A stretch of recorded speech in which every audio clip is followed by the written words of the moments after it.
大叔在慧珍的超市里忙碌着。慧珍提议下班后一起吃晚饭，他们选择了一家浪漫的西式餐厅，点了2份特价的牛排。他叫服务员拿来番茄酱，然后为慧珍的牛排加上调料。慧珍专注地看着眼前的这位男士，他如此细心和体贴。大叔催他快点吃，笑着说：“你不是很爱番茄酱吗？”慧珍回应说：“是的，虽然不喜欢西红柿，却不知为何这么爱番茄酱。”大叔笑称：“因为你还像个孩子。”慧珍听后惊讶地看向大叔，因为这是他们恋爱时常说的。慧珍感觉到过去的他又回来了，然后说：“你真的是我的丈夫。”大叔看着慧珍，慧珍感叹他记得这么清楚。大叔催他趁热吃饭，慧珍却一直呆呆地望着大叔，因为他知道自己已经无法离开他。晚餐结束后，慧珍和大叔一起散步。慧珍看到一对骑自行车的情侣，回忆起和贤哲初恋时的情景。那时贤哲教他骑自行车，慧珍还不小心摔了一跤。贤哲当时非常心疼他。大叔察觉到了慧珍的心事，问他是否想骑车。慧珍用眼神回应他，两人随后甜蜜的互动。大叔不小心碰到了慧珍的手，表情有些尴尬。慧珍猜想他可能有难言之隐，说：“我们一直在逃避问题，所以我们才会变成现在这样子。但现在我们能不能改变现状呢？”大叔说：“为什么以前的慧珍不像现在这样主动开口呢？可能那个人一直在等你先开口。”慧珍问那个人是谁，大叔说是事故前的我。慧珍颤声问为什么是那个人，大叔没回答，然后就继续往前走。走了一会儿，突然停下，转头对慧珍笑了笑。这时慧珍心情复杂。晚上大叔在洗澡，慧珍在整理他的衣服。这时使者小凯来到了楼下，用超能力操作，让大叔的手机响了起来。慧珍拿出手机一看，来电显示是老婆。她又看了看自己的手机，慧珍觉得很奇怪。来电结束后，她颤抖着回拨过去。慧珍听到小花的声音，她立刻挂断电话，急忙拿起自己的手机，拨打大叔的号码。显示出来的备注是大妈。慧珍的心跳瞬间飙升，感觉天都要塌下来了。听到大叔快出来的声音，她急忙把手机放回去。小花那边觉得很奇怪，为什么电话打过来又没说话？她又拨了回去。大叔看到手机一直在响，一直犹豫不敢接电话。慧珍坐在旁边静静观察着。小花看没人接，就发了条短信过去。发完短信后，睡觉时，慧珍回想起大叔复活后的点点滴滴，越想越害怕，却又不敢问，实在是忍不住了，突然从床上跳了起来。果不其然，大叔只是装睡。慧珍坐在沙发上，浑身发抖，心情乱成一团，久久不能平静。小花发的短信内容是：“你不只是那个家庭的家长，你是我们这个家的家长。”她多么希望大叔能回到他们身边。第二天，孩子们正在喝营养饮料，正准备出门上学，大叔突然拦下了他们，说要亲手做饭团给他们带去。慧珍笑着让孩子们听爸爸的。大叔精心为他们准备饭团。江浩和美浩尝了一口后，美浩说：“太好吃了，这是他们第一次吃到这样的饭团。”大叔叮嘱他们一定要吃早餐，还问美浩的早餐是什么。美浩说是上天赐予的礼物。江浩不明白，就问了起来。美浩便把故事讲了出来。江浩问是谁说的，美浩说是爸爸说的。另一边智秀也在吃早餐，他说很想吃大叔做的饭团。小花听后低头。智秀问小花为什么不关闭爸爸的手机。小花惊讶，他怎么会知道？智秀说他偶尔会发信息给爸爸，看到消息显示已读，然后说那是爸爸不可能看到的事。小花沉默了好一阵，然后他问智秀，如果我告诉你你爸爸还活着，你会怎么反应？智秀疑惑地问妈妈，这是怎么回事？小花就此话题止步。等孩子们去学校后，慧珍尝了尝饭团，然后夸赞说真好吃。她好奇地问这是怎么做的。大叔兴奋地给她解释。慧珍询问今天是否要去超市推销，贤哲说他会去，还提到推销真不容易，说自己不忍心只让员工去。慧珍说她也会在客服中心帮忙宣传，她还挑了领带和西装，嘱咐他今天一定要穿上。说完，他匆匆准备出门。大叔感觉到他今天有些不同。慧珍出门上车后，车子一时启动不了，连安全带也不配合。麻烦还没完，连雨刷器也开始出故障。他知道自己刚才的表现掩盖不了他的真实感受。他回想起在书房看到的大叔和小花全家的合照 T 恤，慧珍的情绪开始失控。他想在车里大声哭出来，但又不敢真的哭出声。贤哲为了证明自己的清白，正在查停职员工名单。他不断排查可疑人员，坚持总会有回报，最终找到了关键线索。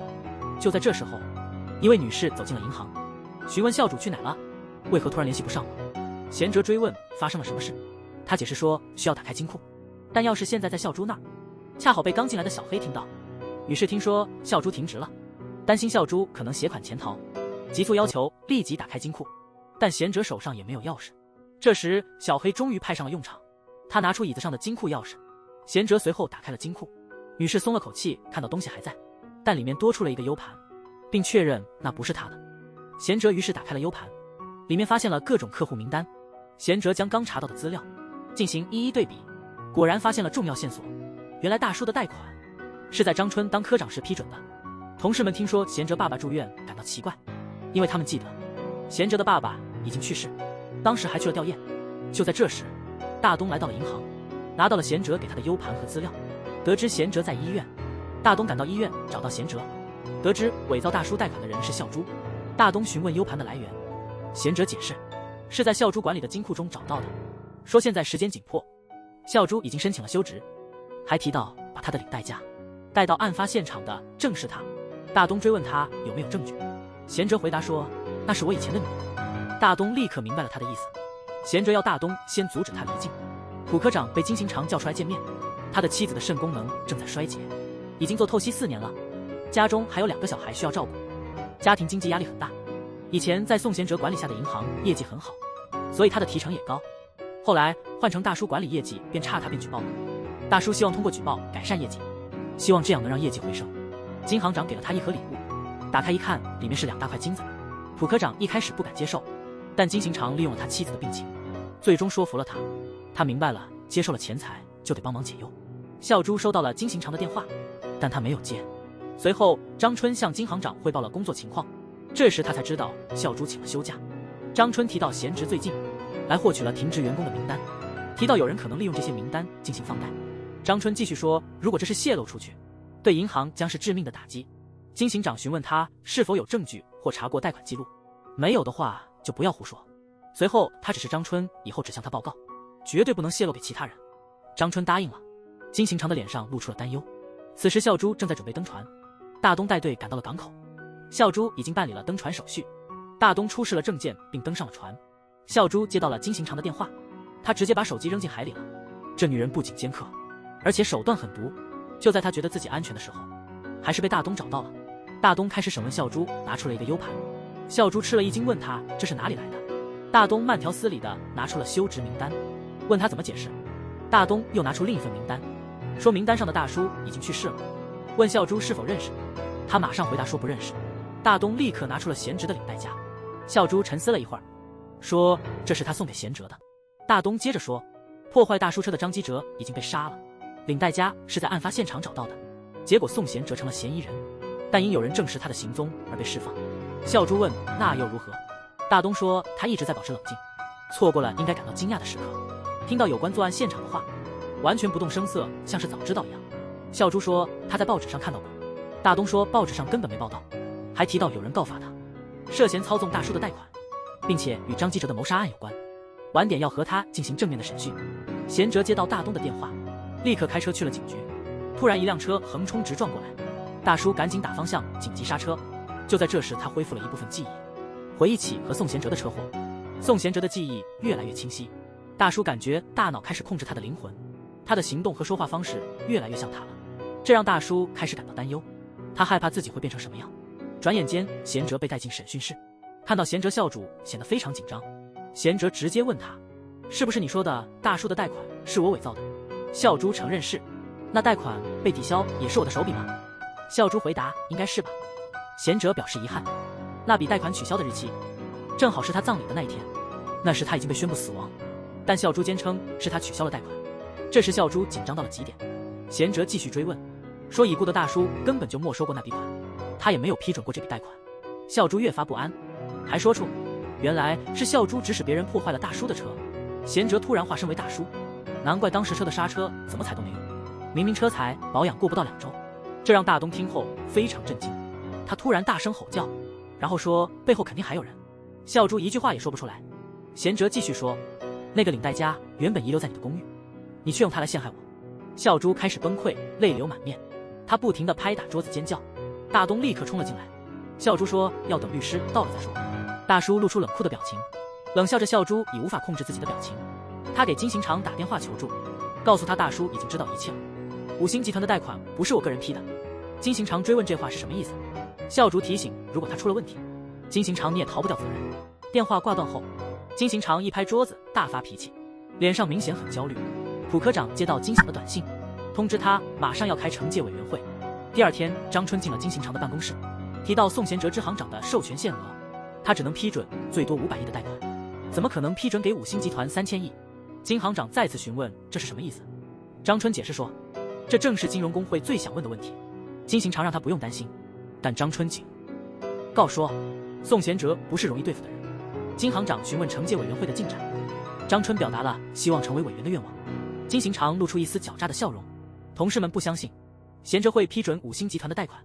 副支行长老陆回忆，他曾看到笑猪闯进贤哲的办公室，与金行长共谋欺诈，全程参与了5星集团的贷款审批。贤哲的爸爸让小花忘记大叔，告诉他大叔已经去世了。小花反驳说，公公明知大叔还活着，而且他是智秀的父亲。他说自己经常梦中惊醒，感觉自己快疯了。全世界都在说大叔不是他，但公公你不能这么说。公公也不支持小花。小花质问公公怎么可以这么自私，怎么可以让大叔在慧珍那边生活，怎么能让大叔做江浩和美浩的爸爸，还得当慧珍的丈夫。公公只能叹口气。小花回忆，她小时候就嫁到这里，一直把公公当自己的亲父亲。公公曾说把她当成亲生女儿，现在为何只关心大叔，对我的感受视而不见？公公说这事简直说不过去。小花质问为何说不过去，她强调从头到脚都是她的丈夫。老公描述失去大叔的那天，感觉天都要塌了，她怎能眼看着自己的丈夫变成别人的丈夫和父亲？公公说这世上谁会信他们，根本没人会信。如果真是这样，如果他的儿子受伤了怎么办？小花反驳说，看，你也承认他是你儿子了。公公感到非常无奈。争吵中两人最终都沉默了。小花继续说，如果你还这样，我以后可能就不来看你了。我一定要找到智秀的父亲，那个人才是我的丈夫。然后她坚定地离开了房间。到头来爸爸还是坚持自己的看法。小花坐在家门口，她回想起大叔以前的话，如果当初小花信了他，事情不会这么复杂。小花自言自语地向大叔道歉，但她相信现在还不算太晚。她立刻给大叔发了条短信，大叔收到后也回了消息。小花似乎看到了希望，脸上露出久违的笑容。第二天，小花带着推荐人气冲冲地走进了超市，对方问她为什么没准备就过来，她气势汹汹地说，我们进去吧，是时候战斗了。慧珍和同事们也来到了大叔这边，两边人马恰好碰面。大叔看到这阵势，一时愣住了。小花和慧珍都做好了准备战斗。小花率先对这个男人发起攻击，他的身体属于慧珍，但灵魂却被小花占据。面对他们的午餐邀请，京城不得不出面调解。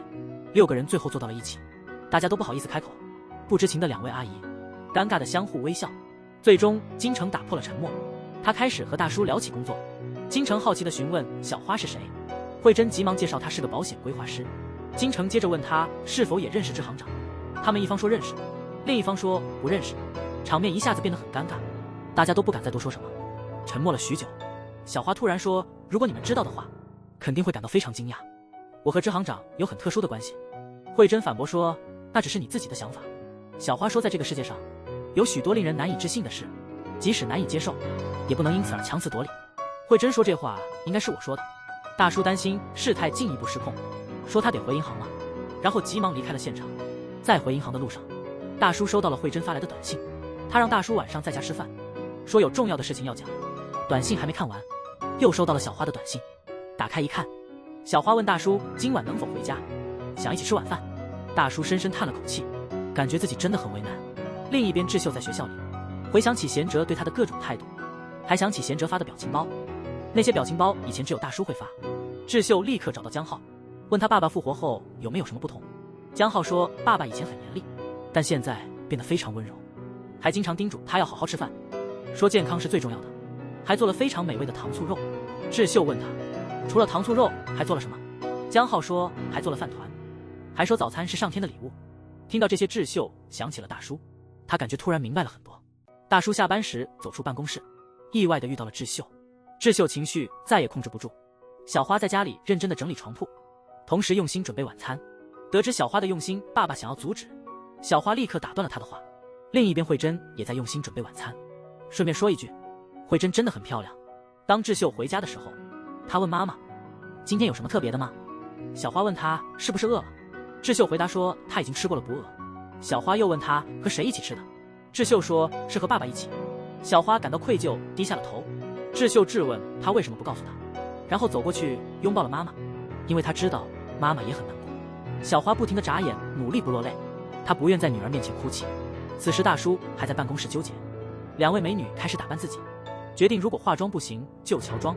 慧珍也认真挑选装扮，贤哲称赞她的裙子很漂亮。大叔也做出了决定，他开车回家了。小花和慧珍焦急地等待，不停地看着钟表和手机，他们想给大叔打电话，但又害怕他不接听，或担心他正忙于其乐。突然两边的门铃同时响起，小花迎来的是快递员，而大叔决定回到慧珍身边。慧珍体贴地帮他拿公文包，小花失望地收起菜品。慧珍为大叔倒了红酒，放起宋贤哲送的 CD。 慧珍开始回忆他们的蜜月旅行，但大叔却想不起来。慧珍感到很失望，但仍然努力镇定继续聊天。大叔脸上依旧无表情，随后向他道了歉，说他曾经是多么爱他，结果那份爱已经改变，给他带来了很大的伤害。慧珍还没来得及反应，大叔又说他本以为时间还很多，本以为还能治愈伤口，没想到自己这么快就走了。听到这些，慧珍终于明白了。大叔说他并不是慧珍的丈夫。慧珍感觉自己快要窒息。这边小花又端上了新的菜，她还在期待奇迹发生。大叔继续说他和你丈夫的记忆共存，仅此而已，因为用的是你丈夫的身体。我需要回到我的家人身边，还要回到我妻子身边。慧珍彻底愣住了。最后大叔祝慧珍一切都好，希望她幸福，然后起身离开。慧珍的泪水止不住的流。就在大叔开门的那一刻，这个男人的灵魂属于小花，他和慧珍朝夕相对，但却无感情可言，这全是谎言。贤哲紧紧抱住慧珍，流出了心痛的泪水，但他还是决定回到小花家。饭桌上，小花像平常一样给大叔夹菜，大叔却显得很不自在，连爸爸和智秀都察觉到了。饭后，大叔和爸爸聊天。离开房间时，爸爸嘱咐大叔要跟随内心。大叔和小花坐下后，大叔说这事并不简单，还得继续工作解决问题。小花问上什么班啊？只要是关于慧珍的，都要清除掉，还让他和慧珍离婚。他说他们可以重新开始。大叔只是默默看着小花未做回应。小花说她知道，想让现在的大叔和她一起住。大家知道了肯定难以理解。大叔说他需要时间来处理。小花坚持说这事不能拖延。大叔说还有些事必须去解决。小花追问他要代替宋贤哲活多久。既然大叔要上班，那就去慧珍那里把正装拿回来。大叔立刻制止小花，说这样一来他去了可能会说错话，伤害到慧珍，还提到慧珍现在很痛苦。小花反问我难道不痛苦吗？问大叔是不是只有身体回来，心还留在了慧珍那里，然后说身体确实是他的，但你的心应该属于我。他请求大叔务必把心也带回来，强调不止慧珍痛苦，自己也很痛苦。小花不安地看着大叔，说他变得太陌生。之后小花找到智秀，说他感觉这人完全不像大叔。智秀说那是爸爸，只是外表变了而已。他劝妈妈千万不要这么想，否则他们都会失去大叔。接着母女俩紧紧拥抱。这边江浩走进书房找爸爸，却发现爸爸不在。他走到客厅，看到妈妈坐在沙发上出神。睡觉时，大叔和小花显得很生疏。小花故意调整睡姿，希望能得到大叔的回应，但大叔完全无动于衷。于是小花选择了背对背的拥抱。昨晚的睡眠质量真的很差。第二天一大早，小花发现大叔不在身边了。她开始到处找大叔，但怎么也找不到他。她想给大叔打电话，但最后还是决定不打了。慧珍接到了小花的电话，小花说她想把大叔的衣服拿回来。慧珍让她别来，告诉她那是她丈夫的衣服。小花知道原则上是这样的。慧珍情绪激动地强调那是她的丈夫，不是小花的。小花还想继续说，慧珍直接挂掉了电话，然后她拿出离婚协议书，气愤地将其撕毁。她后悔当初提出离婚。小黑打电话告诉慧珍，大叔在银行出了问题。小花也接到了小黑的电话，于是慧珍约小花出来见面。小花询问慧珍打算怎么解决。慧珍说大叔在银行遇到麻烦了，如果再牵扯其他问题，事情会变得更复杂。小花想知道慧珍到底想说什么。慧珍解释大叔现在四面楚歌，如果有人发现他有其他家庭，会引起道德上的问题，那他的麻烦会更大。小花问什么是其他的家庭，还说她的丈夫是个正直的人，才会遇到这种麻烦。慧珍说如果真的爱他，就应该放手。小花不解地问为什么。慧珍说如果大叔选择了小花，他就会被世人唾弃，直到他离世，他都被视为抛弃家庭的无耻之人。还质问小花这样真的可以吗？慧珍说没人能逃脱这残酷的命运，只能我们自己来解决。慧珍让小花留在原地，小花问自己该怎么办。慧珍回答说这件事本来就不可能皆大欢喜，总有人会受伤。小花问为什么？为什么非得是我成为悲剧的主角？慧珍反问他，不是希望大叔幸福吗？继续说，没人会承认贤哲是你的丈夫，只有你自己这么认为，谁会相信你呢？接着说，你之前买的生日衣服，现在的宋贤哲已经穿不上了，这就是现实，这是你我和他的现实。说完，慧珍开车离开了。她仍希望能够赢回大叔。小花留在餐厅里默默流泪，因为被陷害受贿和贷款批准，银行将对贤哲举行惩戒会议。那天张春找到贤哲，他问为什么批准了五星集团的贷款，说这不符合他一贯的风格。贤哲说不是他批准的。张春指出现在的贷款只能通过支行长的电脑操作，他还提到了孝珠的舞弊问题。贤哲问他为什么孝珠能够小事化了，张春说是因为他求助了金行长。他还说贤哲已经中了他们的计。贤哲坚称要查清真相，但张春说贤哲已无路可走，假装说可以帮他。张春离开时，贤哲询问为何他会帮助自己，他解释说自己欠了贤哲一个人情，贤哲却似乎对此毫无头绪。张春从办公室走出来的那一刻，老陆立刻发信息约他见面。原来老陆打算在惩戒委员会上为贤哲作证，但张春提醒他这样做可能会失去成为支行长的机会，老陆还是决定要这么做。张春再次追问，如果别人问你那么晚为何还在行长办公室，你会怎么解释？老陆被张春的话震慑，显得相当不安。转眼间，贤哲把老陆叫进了办公室，提到他事故期间似乎有人用他的电脑批准了五星集团的贷款。老陆紧张地说自己不太清楚。贤哲随即让他离开。同事们讨论着贤哲被调查的事，担心他会被拘留。老陆旁边听着感到非常不安。终于到了惩戒会召开的日子，面对一连串的指控，贤哲坚决否认。惩戒会的成员全是金行长的亲信，他们不断向贤哲发起攻击，但贤哲坚守阵地，声称一切都是被人伪造的。他们质问贤哲是否有证据，这时贤哲手中并无证据。就在此时，拿着金行长送的2大块金条的普科长出现了，他作证指控贤哲，他承认了接受了贿赂。此刻贤哲感觉形势不妙，张春问他还有什么要说的，贤哲请求召唤证人，大家都觉得很奇怪，问他证人是谁。贤哲说是金行长。惩戒会的人觉得他在胡闹，但贤哲坚称自己有这个权利。惩戒会散会后，朴科长在医院照顾自己的妻子，贤哲也到了医院，他立刻就明白了情况。朴科长看到贤哲很惊讶，贤哲表明他理解朴科长有难处，朴科长满脸愧疚。贤哲并没有责备他，反而紧握了他的手，表示同情并理解他的遭遇。回公司加班的贤哲接到小花打来的电话，小花问他什么时候回家，贤哲说今晚不回去了。小花问他是不是要在银行通宵，贤哲说可能会这样。小花嘱咐他无论如何也要睡会儿。贤哲正要挂电话，小花却要求他明天回家，但他没有得到回应，因为对方已经挂断了电话。贤哲翻开通讯录，把慧珍的备注从大神改为慧珍。这时慧珍正在家里打扫，她看到贤哲坐在沙发上，她还对他微笑了一下。慧珍以为这是真的，却突然发现这一切都是幻觉。那个晚上，在漆黑的树林里，一个神秘男子在焚烧衣物，他本想快点结束，却不小心烧伤了自己的手。孝珠正在与神秘人电话中催促对方快点处理掉贤哲，否则他们迟早会陷入麻烦。对方让他不用担心，说贤哲很快就会被开除。与此同时，在停车场，那个焚烧衣物的男子出现了。当他摘下口罩，竟然是张春。贤哲通宵加班的调查终于有了突破，他立刻打电话给大东，向他报告新发现。大东说可能找到了跟孝珠有关的线索，但监控没拍到对方的正面。贤哲请求大东必须查清真相。到了夜晚，贤哲想起了那部有重要录音的手机，但手机因交通事故损坏了，手机坏的修不好，开不了机，他感到非常沮丧。第二天一大早，老陆来到了贤哲的办公室，决定把所有知道的事告诉贤哲。他说他曾经来过这个办公室，查看郭贤哲的电脑，正查看时突然有人进来，那人是肖珠。肖珠与金行长通了电话，得到了密码，然后用假手续放贷给了五星集团。贤哲询问他这件事能在惩戒会上说吗？老陆说可以。贤哲提醒这样做可能会有危险，老陆表示他已经做好了准备，还说对不起这么晚才说。老陆正要离开时，贤哲真诚地向他表示感谢。老陆露出了微笑。第二场惩戒会即将开始，贤哲镇定地坐了下来。他并不是赌对方枪里没子弹，而是他自己的枪里装有子弹。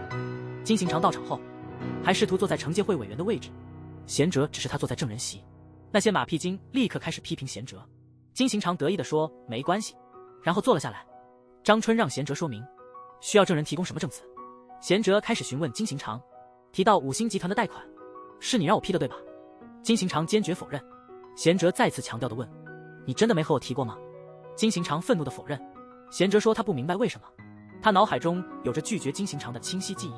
金行长反驳说是贤哲记错了。贤哲反问：那你的记忆就不会错？金行长信心满满的回应：是的。贤哲开始使出杀手锏，他说他有录音习惯。金行长的脸色大变。贤哲随手播放录音。贤哲宣布检方明天将传唤金行长，建议他换套干净衣服过去，然后潇洒地离开了会场。张春已经吓得瑟瑟发抖。大叔用录音证明了自己的清白。那台手机不是坏的吗？原来那天窗外的光映照进来。接着手机铃声响起，大叔看着都惊呆了。这一切都是小凯的超能力，他竟然起死回生了。大叔并不觉得意外。第二天他回到银行通知大家开会，所有人都笑容满面。大叔全力投入工作，他已经不再是从前那个大叔，现在更像金融界的精英。会议中，大叔感谢了大家的关心与支持，才能顺利解决问题。和代理询问谁告发了金行长，大叔说不是我们支行的人。朴科长看向了贤哲，大叔说自己已经彻底清白了。大家纷纷鼓掌称赞。不过大叔还是担心，这是会影响银行形象。突然感觉大叔话语中有贤哲的风范，他要求大家要全力以赴工作，还让大家上交业务企划书。大家立刻认真起来，气氛完全一新。贤哲离开会议室后，有人大声称赞贤哲回来了。朴科长和老陆露出真诚的笑容。这一天，智秀让闺蜜带些零食给江浩，是甜甜圈和果汁。同学们起哄江浩，却显得困惑。休息时，江浩问智秀为何给他这些，智秀说没什么特别的，接着问江浩家里情况如何。江浩说爸爸太忙，不能回家。智秀表示他理解。江浩觉得很奇怪。在学校走廊，江浩听到智秀在电话中叫人爸爸，他感到非常奇怪。晚上贤哲回到了小花家，小花心里其实挺开心的，但两人之间总感觉有层隔阂。睡觉时，他们依旧是背靠背睡。另一边慧珍开始发高烧，外面正打雷闪电，美浩心疼地喊着妈妈。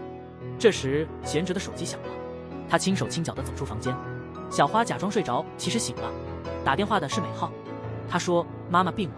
贤哲立刻换衣服准备出门。小花问他要去哪，问他是不是去找那个女人，叫他别走，但贤哲坚持要走。小花急忙追了出去。贤哲从风雨中赶回，温柔地叫醒了慧珍。慧珍不敢相信眼前的人是他。贤哲点头确认是自己。慧珍坐起身，抚摸着贤哲的脸说：真的是你啊。贤哲告诉他不要生病，问他为什么要生病。慧珍情不自禁地抱紧了贤哲。贤哲回应说他看得很清楚，确实抱得很紧。两人都流下了眼泪。而小花还在门口淋雨，小凯为他撑起伞。虽然雨没淋到他，但他的心完全没感觉到。此刻他只想等他爱的人回家。慧珍询问贤哲怎么知道他病了，贤哲说是美浩打电话告诉他的。他还说有件事没为慧珍做，那就是做早餐给他。慧珍说那明天给我做早餐吧，还问他是不是职业厨师。贤哲轻轻点头。慧珍觉得自己对他了解太少，但他说不管贤哲曾是谁，做过什么，现在的宋贤哲是他的一切。紧握着贤哲的手，贤哲也深情地回望慧珍，轻柔地抚摸他的额头，告诉他他还发烧，需要好好休息一下。慧珍紧握贤哲的手，乖乖闭上眼睛睡了。雨终于停了。智秀出来了，他问妈妈在这里做什么，他说在等爸爸回来。智秀拉着小花想回家，但小花不愿意，坚持要等贤哲回来。智秀生气地让妈妈快回去，小花却阻止了智秀，说她没事，她要在这里等贤哲，即使淋雨也没关系，告诉智秀她爸爸还活着，这已经足够了。等待活着的爸爸，总比怀念已故的好多了，好了100倍。智秀擦眼泪叫妈妈，说没必要这样等爸爸，相信爸爸会回来。你难道不了解自己的爸爸吗？他心里只有你。小花冷笑说，但智秀啊，你的爸爸已经不是我们认识的那个人了。小凯在一边难过的看着他们，感到无奈和愧疚的低下了头。慧珍半夜醒来发现贤哲不在身边，他急忙走到客厅找人，客厅里空无一人，随后进了书房，意识到贤哲已经离家出走，脸上露出失望的表情。慧珍在餐桌上发现了一碗爱心粥，贤哲留了张纸条，纸条上写着醒来后吃完粥记得吃药，还有一句很抱歉，说明这不是早餐。看着眼前的爱心粥，慧珍含泪吞下粥，因为她知道贤哲的心尚未回归。不久，贤哲回到小花家，他解释自己真的生病了，这是他回去的原因。睡觉时，小花问贤哲是否在这里感到不舒服，贤哲否认了。小花又问是不是他让他感到不舒服，贤哲依然否认。小花追问是什么让他不舒服，这次贤哲没有回答。第二天早晨，小花看到贤哲整理好的睡衣，她看着桌上的全家福，评论这肯定不是大叔叠的衣服，疑惑他怎么变成这样了。小花意识到他已不是以前的大叔。与此同时，慧珍接到贤哲的电话，她清了清嗓子接听。电话那头的贤哲不断表示关心，慧珍不确定该如何称呼贤哲，犹豫是否应称他为江浩的爸爸，表示听到贤哲的声音很开心。贤哲回应他也是，他说要去处理一件重要事情，听到慧珍的声音让他感到鼓舞，这让他格外有动力，所以他就给慧珍打了个电话。一听到他的声音，贤哲说这样他会更有信心。慧珍问他是否要去处理送贤者的事，大叔说这是现在轮到他来解决了。慧珍向他表示感谢，同时道了歉，感谢大叔帮宋贤哲完成了未尽的事业，也为他卷入这些本不该他承担的事感到抱歉。大叔也向他道谢，同时也说了声对不起，感谢慧珍是宋贤哲的妻子，说对不起是因为他并非慧珍的丈夫。慧珍没有直接回应，只是随后他把手机号码备注，从江浩爸爸改成了贤哲。第二天去学校的路上，江浩特地在校门口等着智秀，两人约好午休时聊聊。午休时分，江浩提到他听到智秀打电话叫爸爸，问他不是说他爸已经去世了吗？智秀急忙解释他爸没去世，小心地说去世的是江浩的爸爸，说江浩现在的爸爸其实是他的爸爸。江浩质疑他是否疯了，智秀解释说早餐是神赐的礼物，这是他爸爸常说的，还说他爸爸是中餐厅的厨师，如果早上智秀没胃口，大叔就会做饭团给他吃。提到江浩总是浏览解谜论坛，还见过名叫小凯的勾魂使者，难道从没怀疑过他们俩的爸爸完全不同吗？智秀本不想提，但觉得有必要说出来，因为以后贤者要住在他家里了。江浩被吓了一跳，智秀说完就转身离开了。江浩急忙叫住他，问他是不是因为这个原因才给他甜甜圈和果汁，是因为觉得他可怜吗？智秀说他懂得没有爸爸的感受，说完便转身离开。江浩留在原地流下了伤心的泪水。江浩和贤哲一起出去吃饭，贤哲说他很对不起江浩。江浩惊讶地问他为什么这么说，贤哲说是因为没能好好照顾他，还责怪他学习不认真。江浩告诉他不用说对不起。贤哲想问他关于见到小凯的事，江浩立刻打断他，说他不再相信那些东西，那些都是骗人的，说贤哲就是他的爸爸。他告诉贤哲，他一生中最伤心的事就是听说爸爸去世的消息。当他冲到医院时，多希望这一切只是一场梦，因为跑得太快还摔伤了脚，于是就痛哭一场，以疼痛为借口大声哭泣，那是真的特别伤心。贤哲听了也觉得很难过。江浩认真地叫贤哲一声爸爸，说以后无论爸爸让他做什么，他都会努力地去完成。贤哲会心地笑了，然后问江浩有没有什么想和爸爸一起做的事。江浩思索着，贤哲问他想不想和爸爸一起去洗澡。江浩高兴地使劲点头，然后父子俩勾手指做了约定。这时的江浩已经不在意自己的灵魂是谁了，在他心里贤哲就是他的爸爸。离开的时候，贤哲还特地给江浩打包了食物，让他带回家给慧珍。江浩把食物摆好后，慧珍对他的变化感到惊讶，问他是不是又要离家出走。他高兴地说不是，然后告诉他是爸爸给的。慧珍对此感到非常意外。江浩问妈妈是不是不再恨爸爸了，慧珍开心地说不恨了。江浩也说他也是。慧珍好奇他怎么突然叫贤哲做爸爸，以前不是都叫父亲吗？江浩害羞地说突然就想这么叫了。慧珍的眼神中充满了希望，是对一个温馨家庭的期待。第二天回到公司，同事们都向贤哲打招呼，但贤哲直接往前走，大家以为他又变回严厉的样子。只见他突然停下脚步，说出来吃顿饭吧。大家立刻感觉到他变了，变得更加和蔼可亲。这时老陆进了办公室，说他下午要去监察厅作证，然后递交了辞职书，坦言之前很不喜欢贤哲，一是因为他的处理方式，二是因为贤哲年轻有才，让他觉得自己没机会升职，所以才会被张春蛊惑，偷看了贤哲的电脑文件，接着郑重地向贤哲道歉。贤哲请求老陆给他一个机会，让自己有一个不被讨厌的机会，然后把辞职书退还给他。提到那天在办公室的事情，他只是替他完成了任务，还说等他们支行拿到第1名时，他们俩要去喝2杯庆祝。老陆感动得不行，说不知道从何时起，他开始不再厌恶贤哲，尤其是那次事故之后，感觉贤哲变成了另一个人。说完就离开了办公室。贤哲对老陆的话陷入了沉思。这一天，小花在公交站等车，小凯突然叫她姐，鼓励她要加油。小花居然听到了他的话，小凯问她是否能听见，这下的小花半死，小凯自己也吓了一跳。小花接着去商场挑西装，小凯在旁边给他出主意。小花听到声音，急忙四处查看，但他发现周围没人，于是换了一个地方继续挑选。小凯又提出建议，吓得他尖叫着跑开了。慌乱中，他撞到了小凯，小凯挡住了他的去路。小花问他是谁，小凯一时不知如何回答，于是就一直跟着他。小凯让他坐下来好好聊聊。小花说他不参与传销，没什么好谈的。小凯说他是来帮他的。小花问他究竟想做什么，小凯竟说想请他去喝2杯。小花说他疯了吧。小凯一脸懊恼。小花赶紧乘电梯离开，还回头看了一眼无奈的小凯。小花觉得今天真是见鬼了，她急忙跳上了一辆出租车。没想到面对勾魂使者的超能力，小花无处可躲，于是跑进了一家餐厅。俩人喝了几杯之后，小凯向小花坦白了自己的失误。大东正在关注金行长的新闻报道，贤哲突然出现在他旁边，吓得大东跳了起来。注意到贤哲的眼神变了，大东拿出杀害张基哲的嫌疑人照片给贤哲看，并解释这是一起策划的谋杀。大东感到无从下手。贤哲拿出一份涉嫌贷款作假的清单，大东问他这是从哪里来的，贤哲说是在孝珠的公寓找到的，还说涉及的金额超过了100个小目标。大东开始推理案件的前因后果，从破坏大叔的车开始，到安装窃听器。张基哲了解的越多，结果被杀害。大东询问贤哲有无怀疑对象，贤哲认为此人肯定和孝珠有关，并且很熟悉银行的内部系统，否则孝珠不可能单独作案。贤哲说他会从内部调查，让大东去抓杀害张基哲的凶手，以内外兼修的方式进行。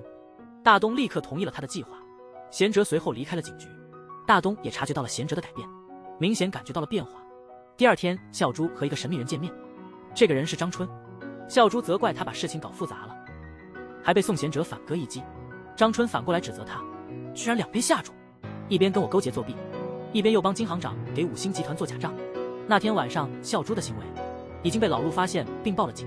孝珠也想好了应对策略，打算把所有责任都推到金行长身上，说自己只是行长的属下，必须服从，这样或许能减轻自己的刑责。但孝珠依然很不安，因为张春杀了张基哲，催他快点解决宋贤哲。张春却显得很镇定，说这事儿没证据也没目击者，反指领代价是孝珠给的，还说那些非法贷款全是孝珠一个人搞的，没有证据证明他参与其中，然后冷冰冰的走了。孝珠突然叫住他，问为什么非要说宋贤哲有罪，而且为什么要因为这事杀了张记者，就因为车坏了而已，为什么非得杀人？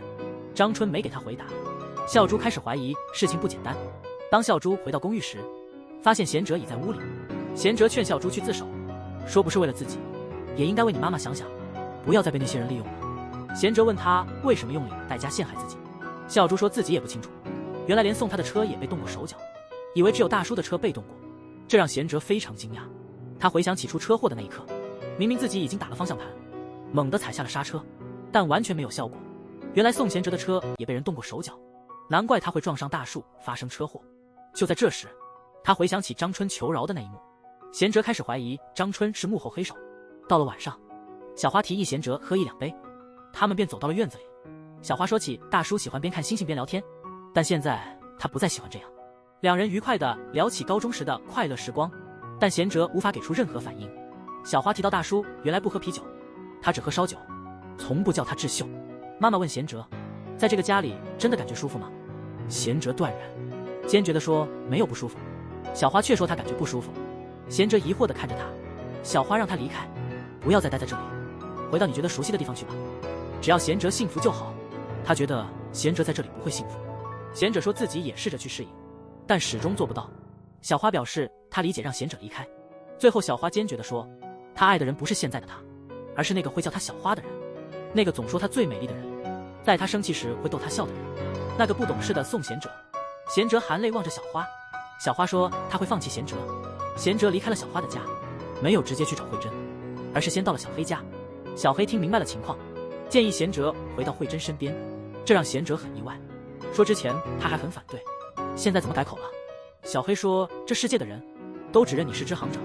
送走贤哲后，小黑还提到，现在的你完全就是以前的那个宋贤哲，这就是小花为什么会让你走，因为他觉得你太陌生。小黑问他是不是还爱着慧珍。第二天，小黑越想越觉得不对，就打电话给慧珍，把贤哲和小花的事都告诉了他，说贤哲会暂时住在他那里。回到家以后，贤哲说交通事故是有人故意安排的，目的是要杀害他。小黑问他是否恢复了记忆，贤哲确认了。小黑顿时起了一身鸡皮疙瘩，问他现在到底是谁。贤哲说凶手肯定有杀他的理由。小黑说他已经告诉慧珍他在这。贤哲的表情让人摸不着头脑，很快就把老陆约了出来。经过一番了解，更加怀疑张春是幕后黑手。贤哲立刻给大东打电话，让大东禁止张春出境，还请大东查一下他的交通事故。他怀疑交通事故与非法贷款案有关。张春很快就接到了调查通知，知道是贤哲要求的调查，气得他咬牙切齿。同时爸爸在责备小花，他说自己把贤哲赶走了。小花觉得没人站在他这边，也没人可以倾诉。他的身体不再是以前的大叔，现在连灵魂都感到不适。他不知道怎么和贤哲一起生活下去。他认为贤哲可能会回到那个女人那里，但他还是希望贤哲能过得好。爸爸说贤哲没回去，而是去了小黑那里，说贤哲肯定还会惦记他们，肯定不会去找慧珍的。他们的对话被旁边的智秀听得清清楚楚。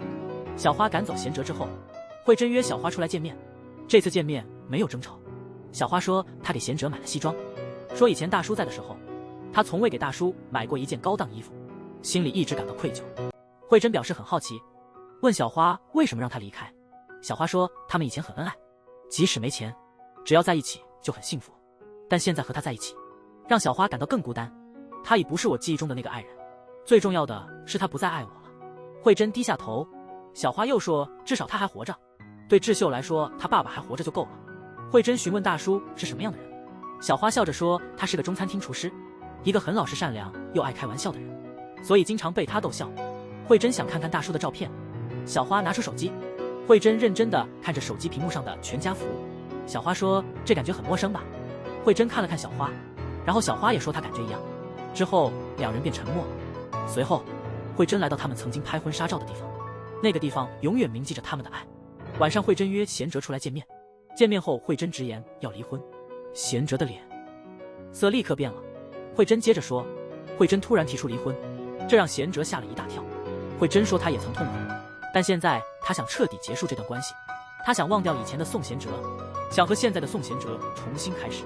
贤哲没有直接回应，他提议去散步，然后站起身来，向慧珍伸出温暖的手，两人手牵手慢慢散步，感觉很甜蜜，像恋爱一样。他们开始聊起愉快的往事，贤哲也分享了大叔的回忆。慧珍敏感地问，这些记忆是大叔的吗？贤哲没有隐瞒。慧珍的表情显得难以接受。贤哲请求他给他一点时间。慧珍问贤哲的心意，是银行家宋贤哲还是厨师宋贤哲？贤哲依旧没有直接回答，反问慧珍希望是哪一个宋贤哲，让慧珍自己做选择，因为无论哪个都会爱他。慧珍撒娇说他总是出难题，从不给答案，笑着让贤哲稍等他一下。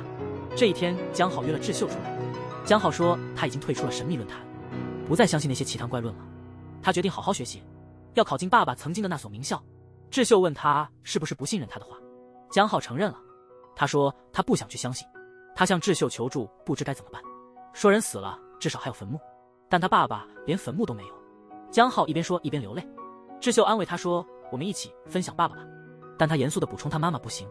他说对于他爸爸来说，他的妻子只有一个，那就是他妈妈。第二天，贤哲带着江浩和智秀去溜冰，没想到美浩也想一起去。慧珍本来说不行，因为今天他要补课。贤哲说休息一天也无妨。慧珍最后无奈说你说了算。江浩和智秀玩得很开心的时候，慧珍也带着美浩赶了过来。智秀此时还勉强笑了笑，因为美浩不会溜冰，所以他不小心跌了一跤。贤哲立刻冲过去，担心地照顾美浩。智秀看到这一幕，心里不是滋味，他又看向慧珍，智秀感到非常失落。在回家的路上，美浩问妈妈智秀是谁，慧珍一时间不知道怎么回答。受到打击的智秀突然要求下车，贤哲说他会送她回家，但智秀坚持要下车。最后贤哲说听爸爸的，智秀这才安静了下来。回到家后，直接钻进被窝里哭了起来。小花得知情况后，立刻打电话给贤哲要求见面。贤哲出门时对慧珍说他会找机会向美浩解释清楚。慧珍拿出小花送的衣服给贤哲，希望他们能明智地处理这件事，毕竟这是不同寻常，得特别小心处理，给大家点时间吧。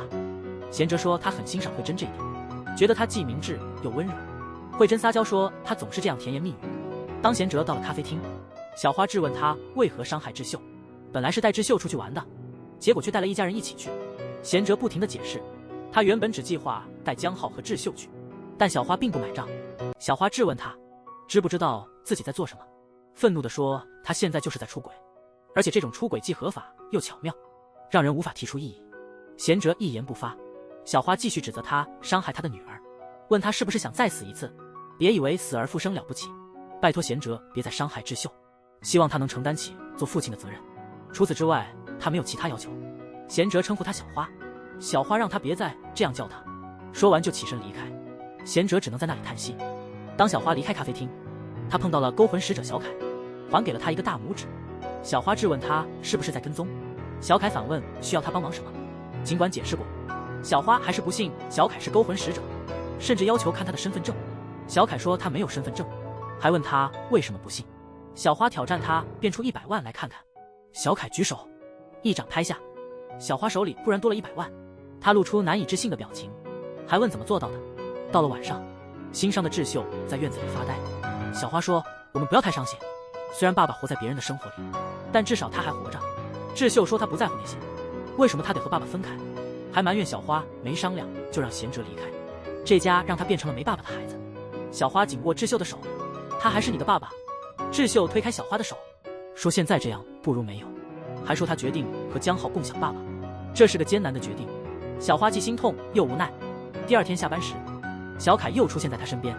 小花带小凯去了一个地方，原来是用变出的钱给小凯买了部新手机，说有急事就打电话给他，但小凯说他不需要，只要姐姐想我，我就会出现。小花请他不要再说胡话。小凯笑着说那你有需要时别忘了给我打电话哦。说完就离开了他的身边。小花转身的时候感到很惊讶，这人怎么一下子就不见了呢？小花正在努力地谈业务，但对方还是说要再考虑考虑。这女的考虑已经1个月了。就在这时，小凯突然出现。小花问他怎么又来了。女客户好奇地问小花他是谁。小花介绍说是他的弟弟。那女客户立刻对小凯花痴了。小凯还主动跟他聊起来，女客户的防备心理马上消失了。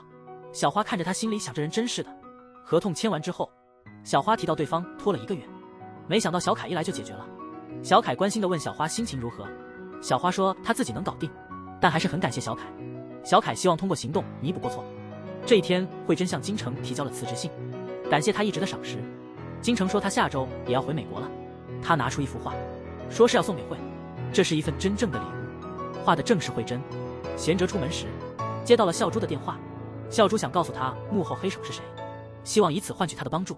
贤哲却说不用说了，他绝不会帮助笑珠，然后就挂断了电话。贤哲突然变得冷酷无情，连小黑都被吓傻了。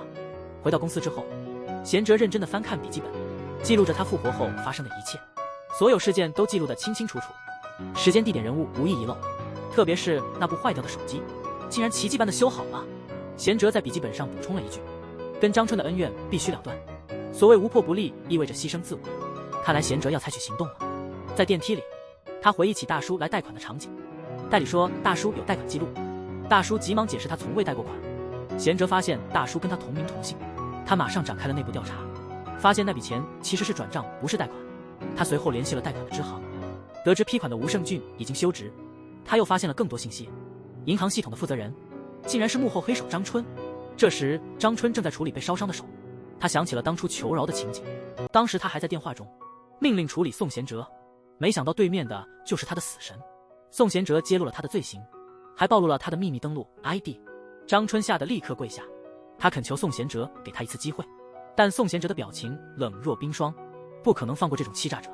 转眼间贤哲就到了张春的办公室，直接指责他是个卑鄙的小人。张春还在那装无辜，贤哲直接揭露了他的秘密 ID。 张春开始感到不安，贤哲问他是否想再次下跪，张春反驳说有本事就公开吧，一旦爆出来，神话银行的信誉肯定会一落千丈。但贤哲完全不接受这种说法，他说有些事情藏着反而会坏掉，拿出来晒晒反而更健康，还说你不会认为还有商量的余地吧。张春无力回应，贤哲告诉张春他根本不是对手，继续说他毁了2个家庭，不仅如此还杀了张基哲。张春只是冷笑，质问贤哲有没有证据。贤哲叫他好好想想，说我来这里就是证据。张春明白自己彻底败了，贤哲建议他还是自首吧，然后帅气地转身离开。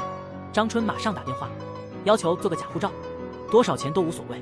贤哲接到大东的电话，大东说教主已经全部坦白，还申请了张春的逮捕令。贤哲非常感谢大东。转眼慧珍接到了贤哲的电话，贤哲提议一起去旅行。慧珍感到意外，但很开心。她开心地挑选漂亮的裙子。为了减少对神话银行的负面影响，贤哲决定接受电视采访。他选择了公开曝光，揭露了内部的假贷款问题。他诚恳地向银行客户道歉，并承诺不再发生类似事件。他的新闻播出后，引起了广泛关注，同事们都支持贤哲的决定。这不仅减少了负面影响，反而提高了银行的信誉。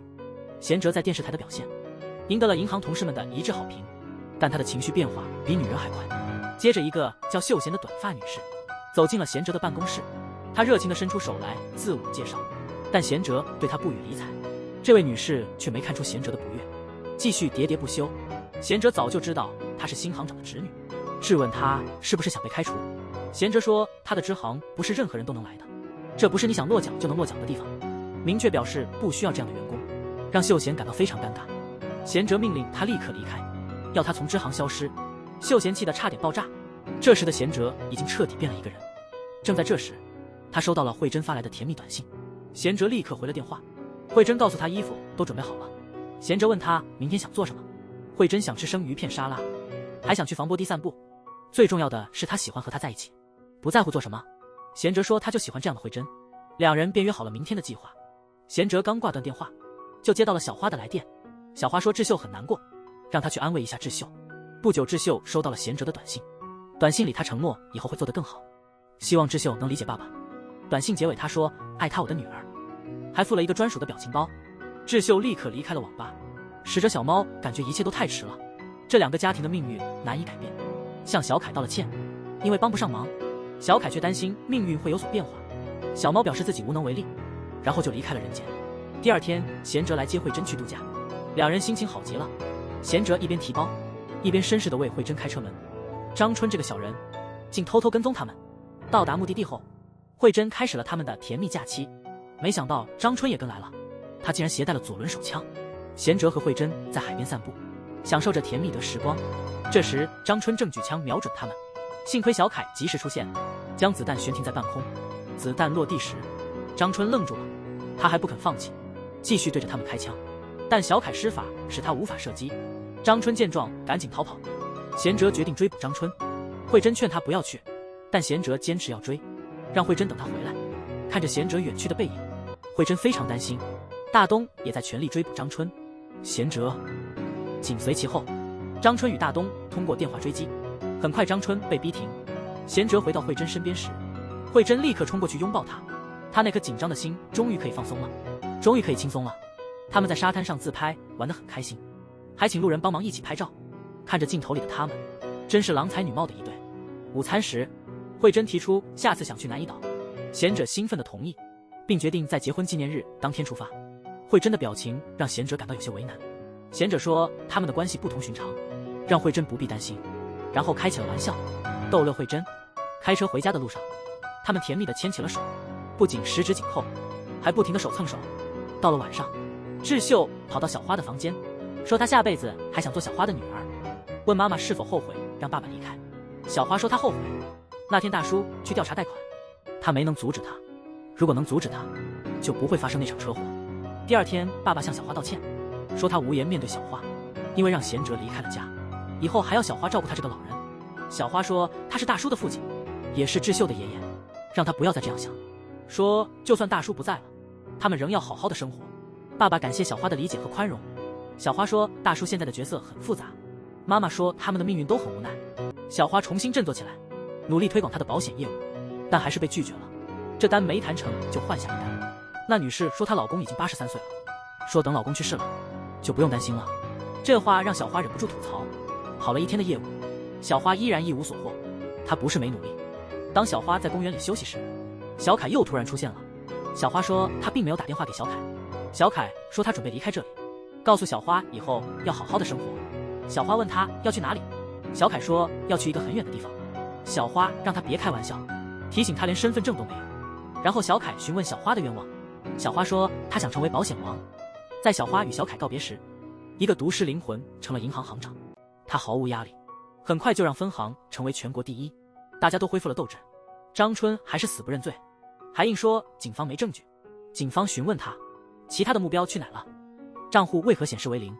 张春急忙查看电脑账户，发现账户真的是0，慌张地问怎么回事，他的钱都跑哪去了？当何代理打开金库时，尖叫着跑了出去，然后带着同事们又跑了回来。原来金库里多了很多钱，贤哲帮助的那位企业家不仅度过了难关，还发展得更好了。这次特地来感谢贤哲，贤哲也替他感到开心。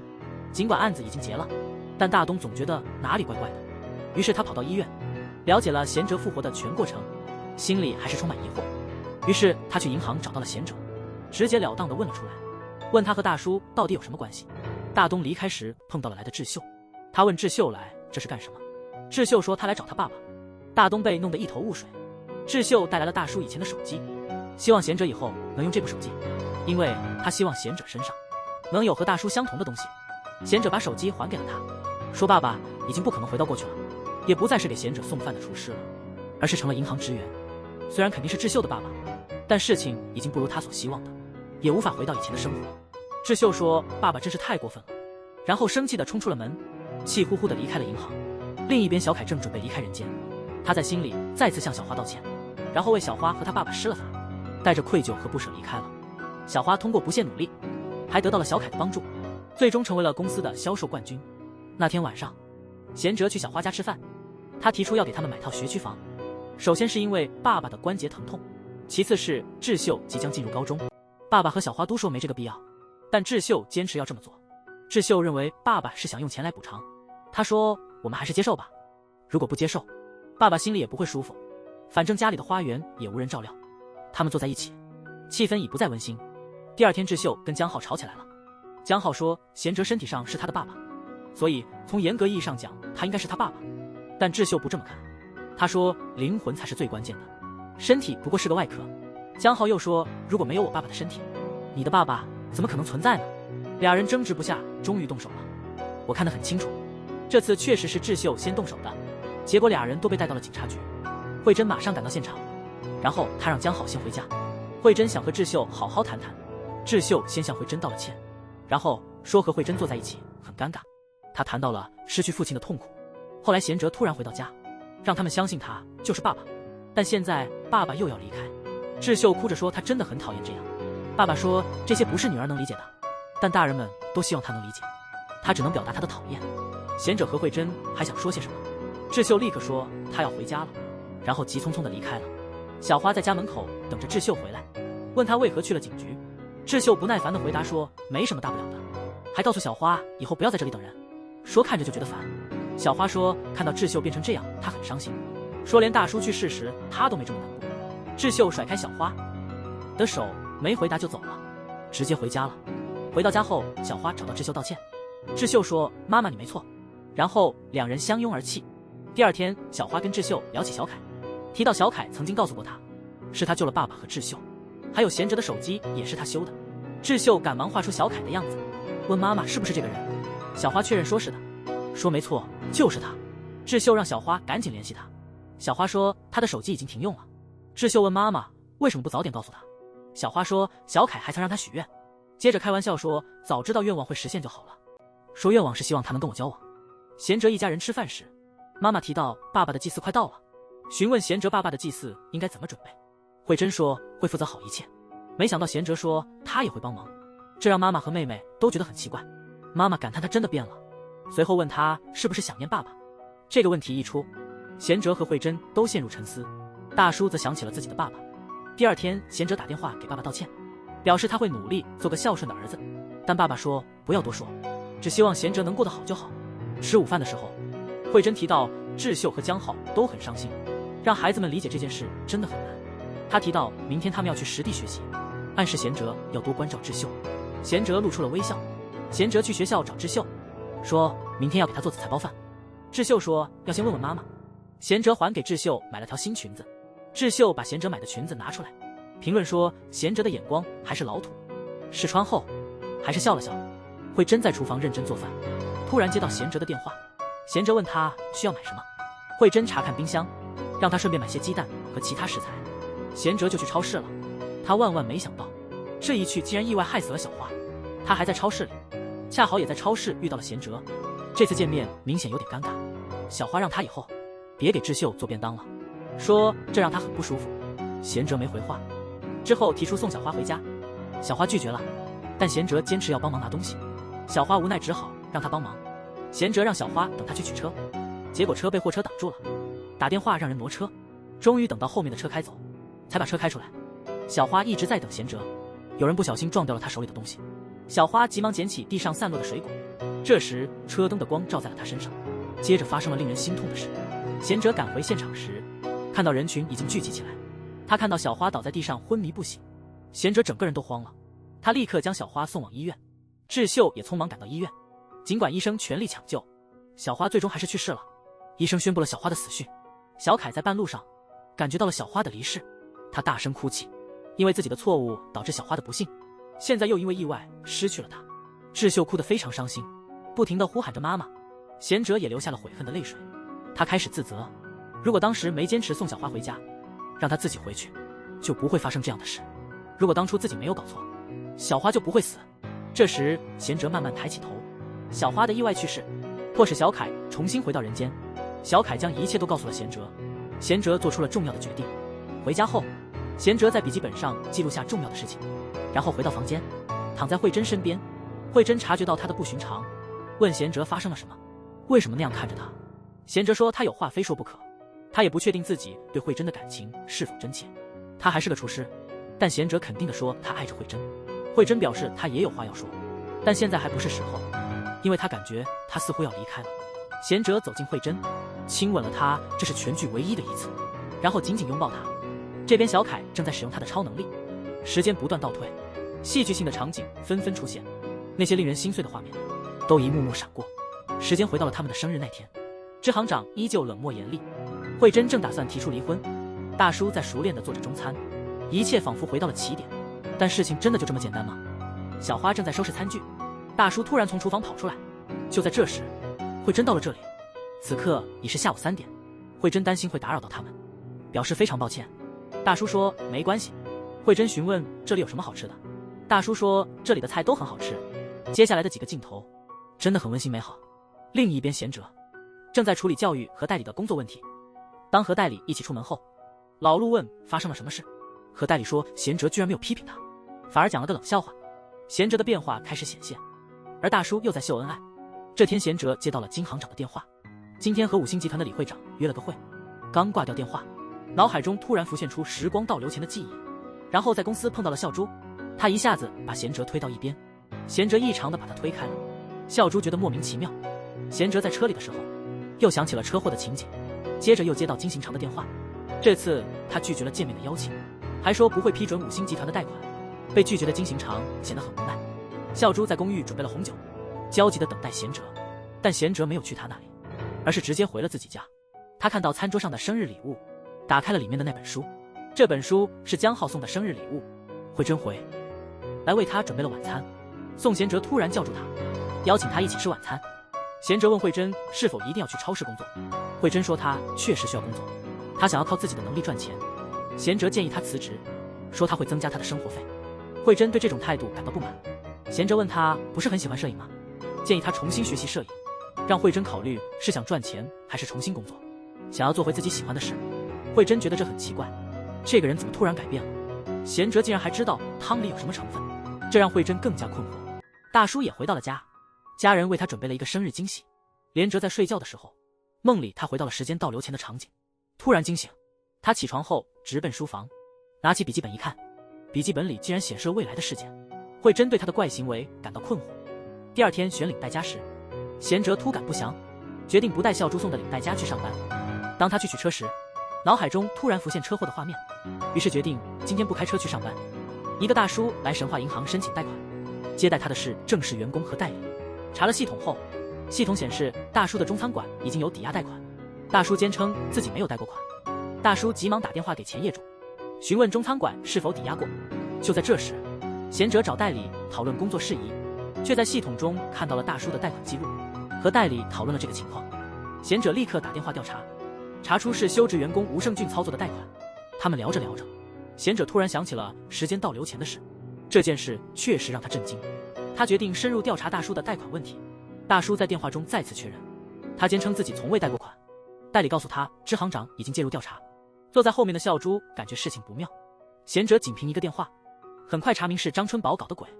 大叔回到中餐馆，对小花说出了莫名其妙有了贷款记录。小花认为肯定是弄错了，大叔说要去金融监督院了解情况，然后急匆匆离开了。就在这一刻，小花突然接到宋贤哲的来电，她急忙冲出去拦下了大叔。小花对大叔说，宋贤哲要大叔去银行见他。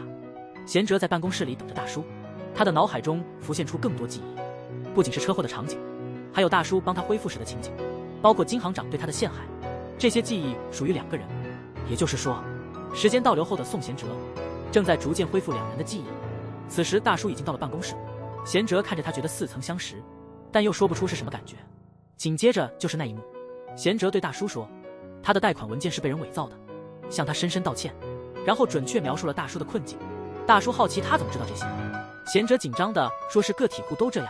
大叔笑着说，第一次见到跟自己同名同姓的人，觉得非常神奇。贤哲也觉得很巧。大叔说他原本打算去金融监督院，贤哲安慰他说不用担心，他会帮忙解决。当大叔回到中餐馆后，办公室的贤哲在深思，脑海中的记忆不断闪现，于是他拿出抽屉里的笔记本，正是这本《葵花宝典》，帮他完全恢复了记忆。孟贤哲恢复了时间倒流前的记忆，他马上去了警局找大东。大东看起来非常困惑，贤哲让他赶紧去抓张基哲，还告诉大东他和大叔的车牌号码，提醒说张基哲今天可能会对这2辆车下手。大东仔细查看了贤哲提供的信息，最后决定信任贤哲的说法。报案完毕后，贤哲立刻打电话给大叔，嘱咐他今天绝对不要开车。大叔虽然疑惑，但还是答应了贤哲。大叔挂掉电话的同时，小花恰好回到了家。贤哲找到金融监督院的领导，汇报了笑珠和张春的舞弊行为，还有金行长非法批准的5星级贷款，随后展示了相关的证据。小毛再次遇到了小凯，评论到老大真是给小凯准备了一份大礼，这种对人类生活的深度干预真是前所未有。小凯解释说这是大叔自己选择的。小猫好奇问到底是哪位大叔，小凯指的是那位记忆中有2个宋贤哲的大叔，说明即便知道会失忆，大叔还是选择了时光倒流。小猫询问车祸发生时为何不选择时光倒流，小凯解释说那时候倒流，宋贤哲之行长还是会死，并不会有奇迹发生，是大叔创造了这个奇迹，因此小凯给了他更大的事。小猫好奇问是什么礼物，小凯说虽然启动了时光倒流，但他保留了合体时的记忆。小猫听后也很开心。小凯补充说这样小花也能得到幸福。小猫打算去庆祝一番，尽管小凯对小猫的打扮不太满意。很快夜晚就来临了，真小猫终于露面了。那天贤哲一路走走停停，最后停在了大叔的中餐馆门前。站在门口，贤哲百感交集，看着这一幕，宋贤哲感动极了，同时也恍然大悟。晚上到家时，慧珍已经准备好晚饭了。贤哲对慧珍说他饿了，慧珍看着他满脸疑惑，因为贤哲说话的方式和态度完全变了。时间倒流之后，只有宋贤哲记得之前的一切。吃晚饭的时候，贤哲突然问慧珍吃了没，慧珍一愣，停下了手中的活，然后转过身来看着他。贤哲让他别忙了，让他先坐下来一起吃饭。慧珍还是一脸茫然。贤哲问江浩最近是不是在找宝藏，江浩惊讶地问爸爸怎么知道的。这次贤哲没有批评他，反而鼓励他继续寻找，找到了也让我看看。慧珍看着贤哲满是疑惑。贤哲接着对美浩说，学习不必非得第一，不希望你因为没得第一就伤心，还是好好吃饭吧，身体健康才是最重要的。美浩觉得有点奇怪，但还是点点头。